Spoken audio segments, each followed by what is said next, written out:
In 1993, the FAA started warning pilots to stay away from a certain section of airspace over Alaska. The U.S. government was experimenting with a new breed of high-altitude electronic technology that was significantly altering the Alaskan airspace.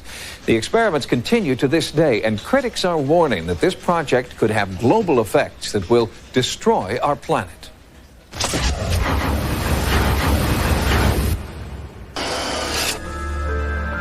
In Alaska, the rugged, pristine wilderness is timeless, most of it remaining just as it has for thousands of years. In the midst of all this natural beauty, just outside the small town of Gakona, stands an enormous and seemingly harmless antenna farm. It is a $100 million Air Force project known as HAARP, and critics of the soon-to-be completed facility charge it just may turn out to be the ultimate doomsday machine. It's got all the marks of Dr. Strangelove on it. HAARP is an acronym for High Frequency Active Auroral Research Program. According to Program Manager John Hesher, HAARP is a research facility designed to study the ionosphere. All the military have communications, surveillance, navigation systems whose paths either traverse the ionosphere or reflect from it. And so we need to be very careful about what we know about it and how we study it. What we're interested in is what is the effect of a large input of energy on the ionosphere. The ionosphere is the outermost layer of the Earth's atmosphere. It is part of an electromagnetic field that keeps out harmful solar and cosmic radiation. One visible effect of the sun's rays hitting the ionosphere is the aurora borealis, known as the northern lights. The ionosphere also plays a vital role in worldwide radio communication. The first transmission of radio waves across the ocean were quite a surprise when it was first done. People thought there'd be no chance to transmit the signals across the ocean by wireless. And in fact, what the ionosphere does is act like a mirror. And so you transmit a signal and it bounces off the ionosphere and then it bounces off the Earth. When HAARP is fully operational, it will transmit extremely powerful blasts of high-frequency radio waves directly up into the atmosphere, superheating the electrons that make up the ionosphere. This will cause them to disperse, effectively punching a hole in the ionosphere. But after you turn the instrument off, this thing kind of moves around and it gets replenished. And within a few minutes, it's back to where you can't even detect that there's a hole anymore. The Air Force says that manipulating the ionosphere and studying the effect will allow them to improve the efficiency of communications, navigation, and surveillance systems. But researchers outside the military see HAARP as a high-tech weapon with global implications. The way I see HAARP as it is right now, it is a premier, top-notch, high-energy radio physics experiment, and it has definite military applications. Journalist Mark Farmer lives in Alaska and has written about the potential impact of HAARP for both Jane's Defense Weekly and Popular Science magazine. He believes that HAARP will be used to take giant X-rays of Earth. Earth-penetrating tomography is a technique using extremely low-frequency radio waves. Today in geophysical probing, scientists will use explosives or a machine that thumps the ground to produce these waves, but HAARP will stimulate the auroral electrojet to make an antenna thousands of miles long that will emit these ELF waves. Farmer's research indicates that the extremely low-frequency waves would be capable of penetrating several kilometers into the Earth, ferreting out nuclear storage facilities and other underground military installations. This is producing surveillance systems able to detect stealthy cruise missiles and aircraft. These are systems that will enable us to communicate at higher data rates and at greater distances with our ballistic missile submarines. While the Air Force insists HAARP is not an offensive weapon and is necessary for continuing national security, Alaskan native Nick Begich proposes a different scenario in this new book. The things that we found in other Air Force documents, one in particular was a document put together in '82. The document was called Low Intensity Conflict in Modern Technology, with a foreword by none other than Newt Gingrich. In one section spoke about using radio frequency radiation transmitters for disrupting human thinking, for basically debilitating troops invisibly by being able to bombard them with radio frequency that was tuned to just the right frequency, in just the right waveform, so as to totally disrupt their mental process and basically debilitate those troops. Because of HAARP's potential to disrupt the Earth's magnetic field, many observers are concerned that it will damage the biomagnetic sensors that migratory animals like salmon and birds depend upon. Anything that HAARP can do to the magnetic field is orders of magnitude smaller than the natural variations of the Earth's field. So I would have to say, no, there's nothing we can do to affect the salmon. But what generates the most concern by far is HAARP's ability to tamper with and punch holes in the ionosphere.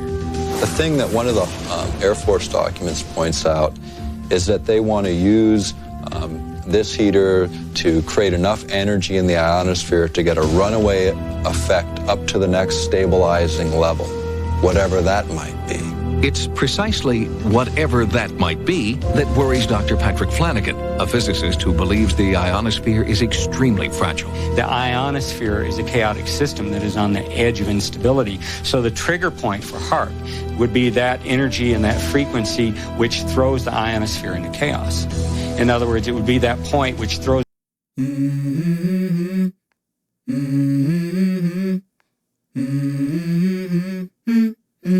Let's go. I wake up to a little bit of drool on my pillow, feel like it's gonna be a bad day. Yeah, I'm tired of shit, and the coffee ain't hit yet, damn, ain't that great. I don't wanna go to work, cause my boss is a jerk, and I'm not even that paid. I need a change in my life, cause I don't feel alive, and there's nothing that makes me happy. Hold my beer for a minute, I'm about to quit my job, cash in for a ticket. I'm going on a trip and I don't plan to visit. I'm gonna stay there till I feel like I'm winning, and this is just the beginning. I need a big change, help me feel like living. I need a big swing, home runs I'm hitting, and I'll never look back, moving on till I get it. And this is what HAARP wants to play with. Critics worry that HAARP has been placed in the hands of too few, and that international debate is necessary to fully explore all the potential dangers that this project may soon unleash, a proposal in which the Air Force has shown little interest to date. Once we open this box, and it is a veritable Pandora's box, we're not going to be able to close it. And of course, once you acquire a technology, you want bigger and better aspects of it. And then we come into the questions of whether or not, if we go big, if we go better, if we're going to cause damage to our planet. Proponents of HAARP insist the danger has been grossly exaggerated. The project continues to move forward as scheduled and will be fully operational by 1997. Driven not only by corporate greed, but a darker objective. The takeover of America. And then the world itself, by any means necessary, however violent, or cruel, or efficient.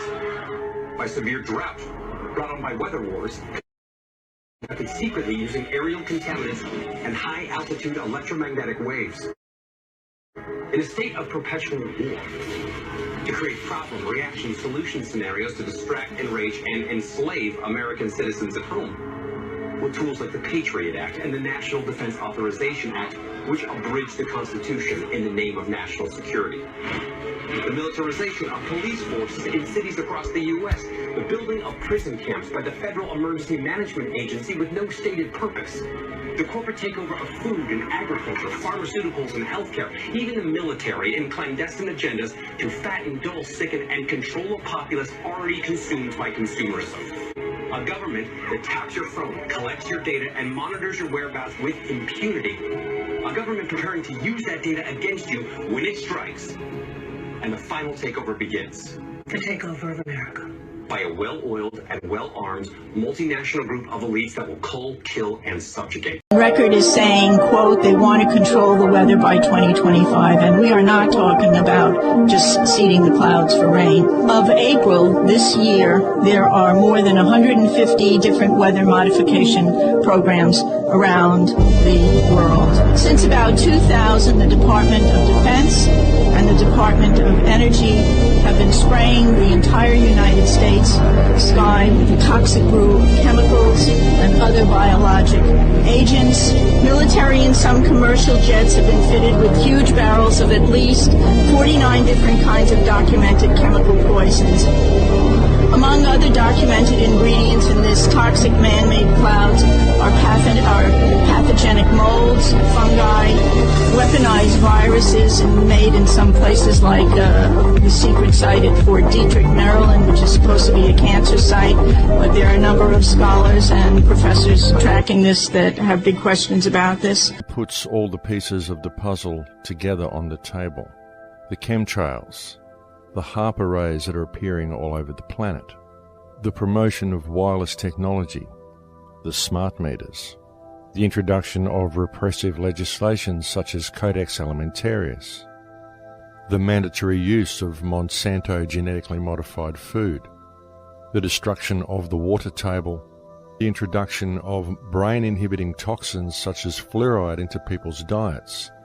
It becomes quite evident that the ruling factions on this planet are actively engaged in the genetic modification of all life on this planet in order to further the transhumanist agenda. It is being done quite deliberately and quite purposefully, and it is being done with neither the knowledge nor the consent of the vast majority of mankind. And all the evidence needed to support this conclusion is right before your eyes, if people would simply take the time to look. The truth is that everything we are facing is visible in plain sight, and so is its inevitable conclusion. It's just that people tend to focus on their own little symptom and never step back to view the entire structure of our world holistically, and thus our response to the problem is compartmentalized, essentially rendering it ineffective. Every single government that exists anywhere in the world today is currently operating in breach of the trust that has been granted to it by the people of their nation. And this is true regardless of which country we are talking about. It is true whether it is a government consisting of duly elected politicians claiming to act in the best interest of the people, whether they are acting out of greed or whether they are simply acting through their belief that the system is real. It is true whether it is a military dictatorship falsely declaring a self-granted right to dictate what is good for others. Because the reality is that every single government or ruling body in the world today is abusing the power granted to it by the people of the nation it governs.